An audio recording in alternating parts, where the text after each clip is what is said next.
There's some laws that are just like completely bonkers. They're just out there. Like nobody would need them ever at any time, except we now will say, oh, they're spiritual. They're metaphorical. They have some sort of a lesson there.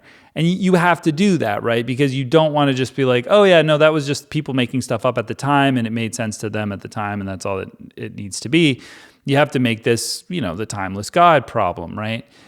And the same thing goes with Jesus' prophecies, right? The Hebrew people at the time imagined what these prophecies would mean. And those prophecies were incredibly practical. And I'm jumping ahead. When they thought that the Messiah would be a king, they actually literally thought he'd be a king and that he would free them, that he would save them from their captors and bring peace on earth in literal ways.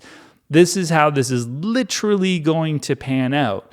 But it doesn't. It didn't. It hasn't. So the Christian now has to say, oh, it was a metaphorical kingdom. He was a metaphorical king. He was a king in a spiritual sense. He overcame the world in a spiritual way. All of a sudden you have to start massaging the text and what it's saying to fit the fact that nothing's happened, that it's not real, that it's not true.